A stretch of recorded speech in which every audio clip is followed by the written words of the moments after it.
BNP নেতা ইলিয়াস আলীকে গুমসহ ৩০ জনকে হত্যার অভিযোগে সাবেক সেনা কর্মকর্তা জিয়াউল হাসানের বিরুদ্ধে ট্রাইব্যুনালে জবানবন্দি দিয়েছেন সেনা সদস্য ইমরুল কায়েস। মামলার পঞ্চম সাক্ষী হিসেবে এসব তথ্য দেন তিনি। পরে চিফ প্রসিকিউটর সাংবাদিকদের ব্রিফিংয়ে বলেন, জিয়াউল হাসান ইতিহাসের নিষ্ঠুর খুনি। অলিউল রনির রিপোর্ট।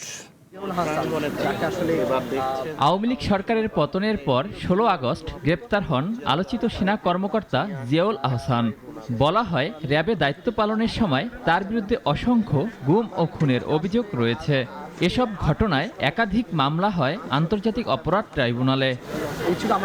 জিয়াউল আহসানের বিরুদ্ধে হওয়া গুমের মামলায় সকাল ট্রাইব্যুনাল ১-এ সাক্ষ্য দেন জিয়াউল আহসানের একসময়ের রানার সেনা সদস্য ইমরুল কায়েস। জবানবন্দিতে তিনি বলেন, ২০১২ সালে বিএনপি নেতা ইলিয়াস আলীকে অপহরণ, গুম ও হত্যার সঙ্গে জড়িত জিয়াউল আহসান। সাবেক এই সেনা কর্মকর্তার ফোনালাপ শুনে এ ধারণা করেন তিনি বলে জানান সাক্ষী। জনাব ইলিয়াস আলীর অপহরণের ঘটনা আপনারা জানেন।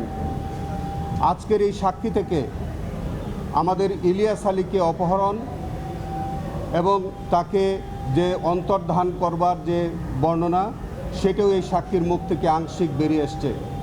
তিনি পরিষ্কার করে বলেছেন।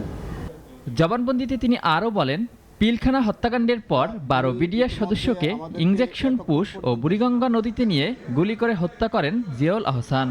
বিডিআর হত্যাকাণ্ডের পর তিনি বিভিন্ন বিডিআর সদস্যদেরকে ধরে আনতেন এবং ধরে এনে তাকে বিভিন্ন বিশেষ প্রক্রিয়ায় 2টা পদ্ধতিতে তিনি হত্যা করেছেন বলে বলছেন।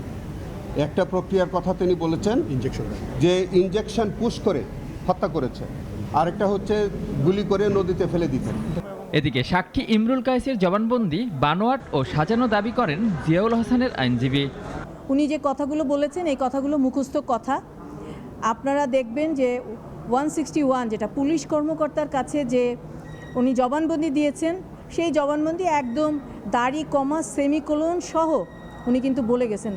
সুন্দরবন, জাফলং, মহাখালী, উত্তরা, গাজীপুর ও পোস্তগোলায় একাধিক অপারেশন চালিয়ে এসব হত্যা করেন জিয়াউল হাসান বলে জানান সাক্ষী। অলিউল রনি, নাগরিক, ঢাকা।